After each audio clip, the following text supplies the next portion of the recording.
good day po. So ngayon po, pupuntahan po natin yung isang lot dito na 1,025 square meter. Ayan, dito pa rin po tayo ngayon sa Manila East Lakeview Farm. Ayan. So ito po, ayan po, kung nakikita niyo po itong house na to, dati po honey, ano yan, production. So pure honey po. Kaya lang ngayon wala na. Tapos ayun, yung nasa left side naman, yan po yung honey farm noon. So ngayon po wala na. Tapos dyan, po sa way na yan, papunta yung swimming pool, yung clubhouse nito Manila East Lakeview Farm. Kaya lang, i-close na po yung swimming pool dyan ngayon dahil may nagka-interest po, kaya ililipat na dun sa village hall yung swimming pool. Ayan. So, ngayon po pupunta natin yung 1,000. Ayan. Para mapakita ko po sa inyo, ma'am, yung paligid dito ng Manila East Lakeview Farm. So, nakakapanibago po kasi para ang last kong punta dito is 6 months ago. Excuse me po. Pero ang dami na pong mga ayan, like kubo, ayan, marami na pong mga changes talaga dito sa Manila's Lakeview Farm. Talagang mas ano na siya, develop, and lalo na po nagkaroon po tayo ng pandemic. So parang mas pinili po ng mga iba na talagang dito na po sila maglalagay. Ayan, ma'am, so ang ganda, grabe. Ang gaganda po ng ano dito. Ang gaganda po ng mga houses po dito. Tsaka talagang napakaganda dito. Ayun po, ang gaganda ng mga house, tapos may mga tanim-tanim sila. Ang daming puno ang pala doon kanina. Ganda ng Tapos may duyan-duyan ka dyan. May tanim-tanim. Ayan siya po. Ang ganda. Ito, dito siya banda, no? Ayun ngayon dati. Hindi, umpisa na to.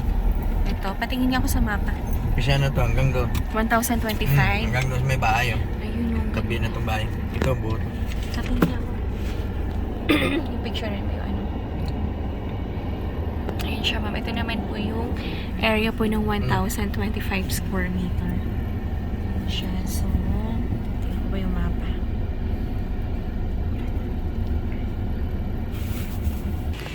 So, ito ma'am yung lot.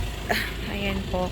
So, dito po sa area na to, ayan po yung mga 780 square meter. Tapos po yung 1,025 ma'am, doon pa siya sa unahan kasi magkakatabi po itong mga lots na to.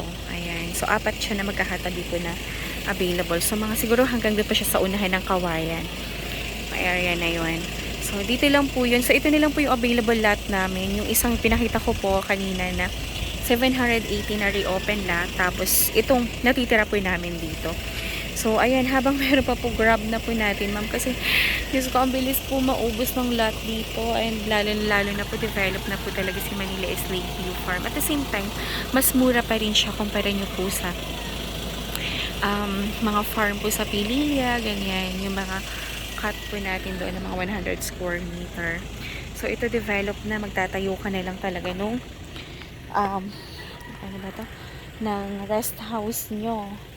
Kasi meron na siyang existing amenities, may roads na, may kuryente na po. Kaya wala na po tayong iisipin dito. Tapos napakaganda pa po ng weather, napakataba ng lupa para sa pagtatanim po natin.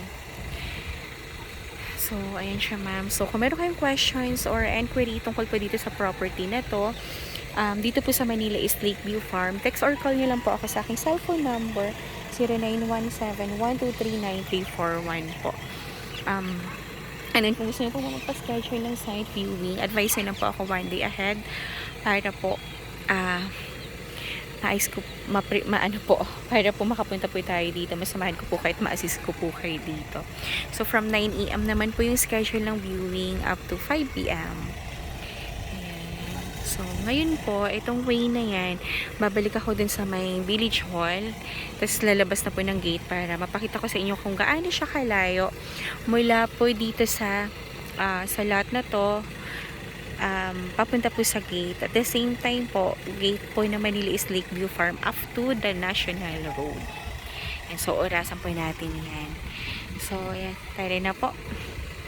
Ayan, pa-schedule na kayo ng site viewing para mauna na po kayo dito kung naghahanap kayo ng farm lot. Kasi this one po talaga is perfect. Napakaganda po ng weather dito. Napakaganda po ng paligid. Napaka-perfect niya para sa mga pinapangarap nating rest house po. So, maraming salamat po and samahan niyo ako para pakita niyo po yung pinaka main entrance. So, let's go guys. Ayan po. So, yung lote, hanggang dyan pa siya sa lagpas ng kawayan na yan. Ayan. Ang laki. Ayan. Tsaka ang ganda po nung pagka-elevation ng lot kasi hindi siya, ayan po. Ayan, papakita ko sa inyo. Flat siya. Ayan, tingnan niyo po. Flat po yung lote. Hindi siya yung sloping. Ayan, mamukhay. Napakaganda. Ayan. Napaka-perfect niyan tayuan ng ating mga rest house. Ayan siya po. Sobrang nice. And yung bahay na yun, yung nakatayo na doon sa likod, sa client ko po yan. Ayun o, client ko yan o. Yung napapatayo na yan. Yan yung bahay na yan. Sa client ko yan. Kilasay. So, ngayon po, babalik na po tayo ng gate. Siya guys.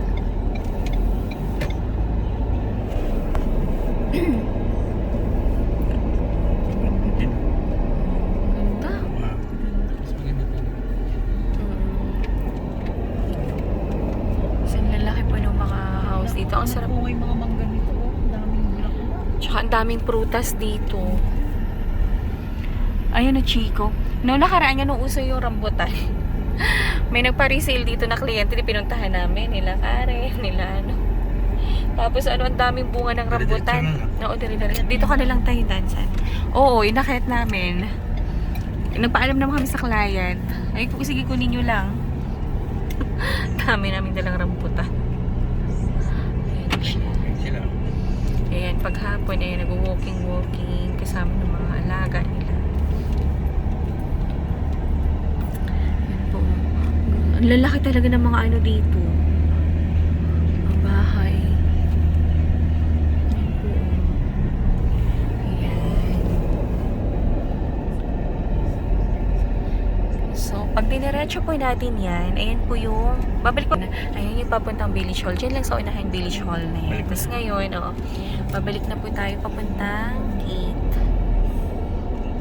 Eh, daan pala din, ma'am, no? Oo, paikot-ikot lang yan.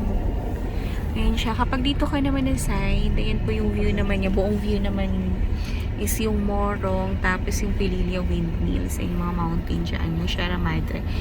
Yan naman po yung view dyan. Kaya lang, yan po yung mga unang naubos na area. Ayan. So, kung minsan mas prepared ko din yung mountain view kasi parang mas mahanhan, mas maginhawa, parang mas magaan sa ano yun? Langka, ang dami. Wala, pinapabayaan lang nila yan mabulok. Kaya meron namang bumili, tapos ganyan lang. Nilagyan niya lang ng kubo. Tapos parang bantay ba, ano lang siya. Tapos ito na po yung pinaka main entrance ng Manila is Lakeview Farm. Ayan siya. So, dito na po tayo mag-i-start. Kasi siguro mula po dito sa Manila is Lakeview Farm, papunta pong pinaka National Highway, mga 10 minutes mula po dito. Siya guys. Ayan. Mga dragon fruits. Ganda pa ng gate. Oo. Talagang ano dito. Farmland, pero nakita mo naman yung gate. Thank you. Thank you po. Ayan, may card po dito. Kaya secured talaga yung ating investment dito and ano ba to? Sige, dito na tayo dumaan sa ayan po yung Manila is Lakeview Farm. Saan tayo dadaan doon sa may simbahan? Sa may Morong? Pwede naman. Saan ba dito? Ito yan? Oh, kasi ito po, ayan, yung paglabas natin ng gate, itong right side na yan, yan po yung papuntang Morong simbahan naman. Dito. So, May iba naman. ayan, para maiba naman. Kapag dito naman sa left side, yun naman yung papunta na sa shortcut namin, pauwi ng Binangonan. So, ayan po yung magiging daan natin dito sa labas. Papuntang National Highway. Parang lumayo. Tayo kung... Ayan siya guys. Ito po yung mga dadaanan. May akong nakita. Mataba, mapayak mga habibi. May mga bata. Kaya, Bakit? oh, dyan.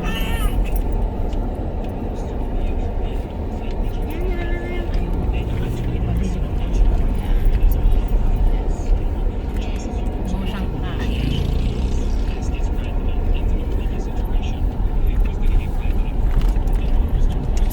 mula dun sa pinaka-main entrance hanggang sa National Road.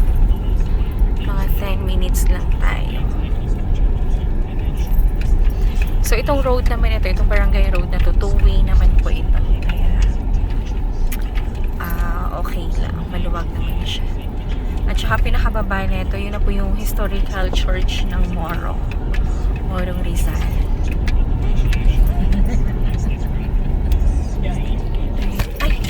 Ay, sorry. Ayan, so meron dito, ano ba ito? Events place. Ayan, pag-aari po ng Japanese Fukuyama.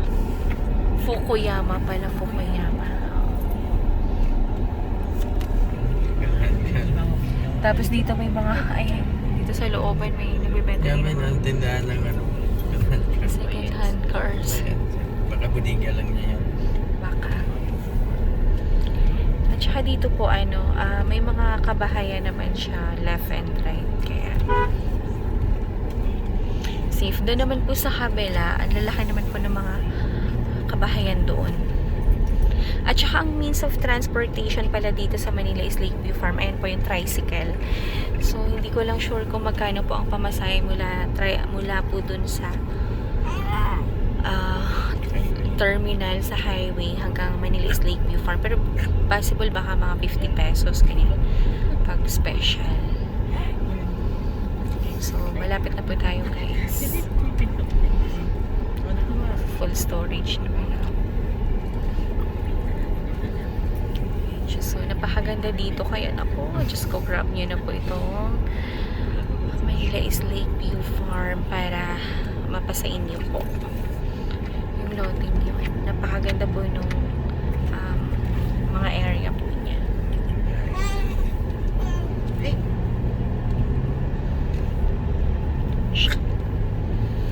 At saka, ito napakalapit lang po nito sa Manila. Siguro mga 1 hour and 30 minutes. Nasa ano ka na? Sa Mega Mall. At saka ito po yung kumbaga parang pinakamalapit na farm lot. Kasi nasa bungad lang to. Kaysa umakyat ka pa ng Pinilya na napakalayo. At saka ito talaga farm lot kasi ang laki po ng cut niya. At saka nakikita nyo naman po na ang lalaki po ng mga house sa loob. Talagang may mga pananim. Ayan.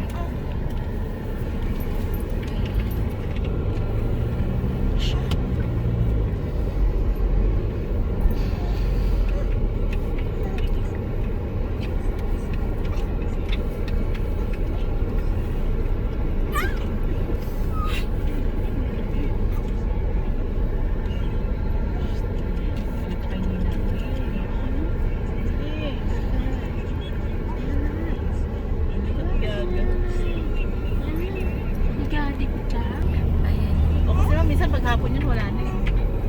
Mabilis sa kanila. Alam mo kung ano masarap doon. Di ba nakakuha ka? Aalisin mo sa balat, tapos saka mo isasalang sa apoy. Yung quality yun eh.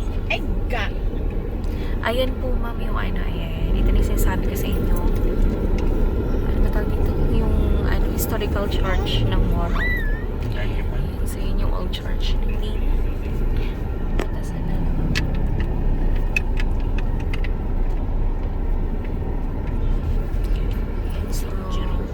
Oo, nakapagsimba na kayo dyan? Ang ganda sa shop niya. Oo. Ang ganda. Talagang lumang-luma, oo. Antik na antik. Pasero pa lang. Ganda niyan eh. Isa pang nagaganda ko, yung sa Binangonan na simbahan, yung nila, yung bubong, di ba yung purong solid na kahoy? Sili. Kahoy ko eh. Sili yun, Santa Ursula. Oo, Santa Ursula. Catholic ka ba, Jen? Opo, ma'am. Ano yan? Ang laki ng binagsak nung galing po. Ayan yung entrance ng church. Ayan. So, ito na po siya. Ayan, nasa National Highway na po tayo. Ayan. Hindi ba yan one way, ma'am? Hindi. Ayan. Chowking sa ano, no? Sa Pantok na lang. Oo, Chowking. Saging. Ang init po kasi ngayon. Favorite mo tayo? Tumas sugar. Sugar. So, ito na po siya. Ayan. ito na po yung pinaka National Highway. So ito po, pabalik ng Binangonan, itong way na to. And pag dumiretso ka naman dito sa kaliwa, papunta po yan ng ano na, ng Pililla, Tanay. Ayan. Paras. Antipolo, ganyan. Nasa kalsada na tayo. Ayan. So, ayan po. So, dito ko na po i-end yung aking video. So, ayan. Please like, share, and subscribe po nitong aking YouTube channel para every time po na nag-upload ako ng mga bagong videos is mananotify po kayo. So, mag-message lang kayo kung gusto nyo pong magpa-site viewing kasi limited lots na lang yung available namin dito sa farm po. Kaya, message na po kayo sa akin para ma-assist ko po kayo and mabigay ko po sa inyo yung detalye pa po ng mga lote. So, maraming salamat po. Have a nice day and God bless everyone. Bye-bye po. Thank you.